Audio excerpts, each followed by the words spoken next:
Good evening, everybody. I'm here to talk about the last book of the Old Testament, Malachi, Italian philosopher. No, actually, Malachi, the last book of the Bible, the last minor prophet. And in the Old Testament, minor to major is only how much did they write? And Malachi is fairly short. So we'll just go through that quickly. In case you're distracted by it, I apologize. I have had COVID. I had it for a couple of days as a real thing, and now it's just lingering on and being an annoyance. But I'm gonna put this video out to you guys anyway, because that's what I do. I was actually telling somebody about Malachi the other evening as a way to preach to them basically where the Jews missed the proverbial boat. Other places too. But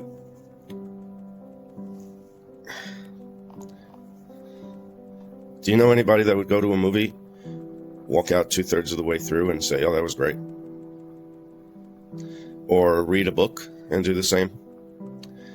Well, the Old Testament ends with Malachi and ends up very incomplete. So why would anybody consider that that would be the whole story? And the Jews, ever since, have been waiting for their Messiah. But their Messiah came at the time that it was appointed. At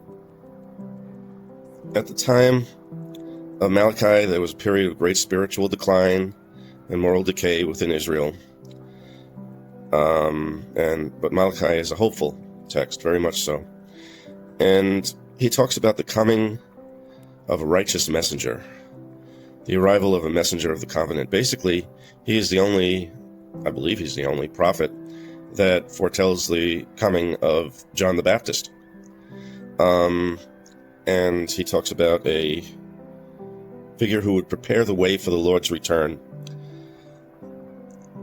And that there would be a Messiah who would come as a messenger of the covenant, preparing the way for God's judgment and restoration, and bringing healing and salvation to the world. But the Jews rejected Jesus as the Messiah. At the time that this is a disputed point, but I don't dispute it. At the point where Jesus arrived, it was at the destruction of the Second Temple. And that was the time when the Messiah would come, not sometime thousands of years later. Not that God would just go silent for 2,000 years in terms of prophets writing his word. And that was not part of the plan. But Malachi's prophecies provide a vital link between the Old and New Testaments, pointing to the coming of the Messiah and the hope of salvation for all humanity. You see, the Jews always thought, even the disciples thought, that the Messiah was going to be a warrior and a rebel and would take over from the nations as a ruler, as such. And yeah, but mankind, humanity, needed some cleaning up first, which they didn't understand that. So that's basically the whole thing about Malachi, is to understand that the story doesn't end there. It's continued in the New Testament. There was the quiet period, so to speak. I mean, there were miracles during that period. There was just no prophets writing things down. The whole story of Hanukkah, that whole event, took place during the quiet period. But what I would focus on with Malachi is that he said, this is what's going to happen.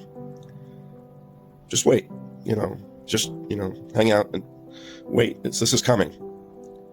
And that was what happened. And thank you to Malachi for giving us that prophecy.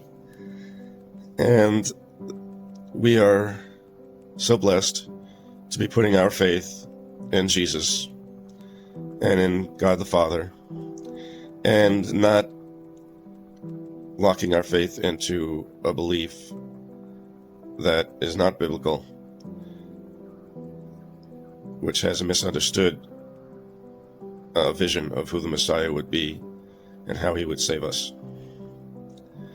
And that being said, I'm going to go blow my nose, and wish me luck, and I hope to see you soon. I can't say that I'm symptom-free, so I'll see you as soon as these really tenacious little symptoms pass me by. And praise the Lord. And I wish you all full health. Always. I'll see you soon. God willing.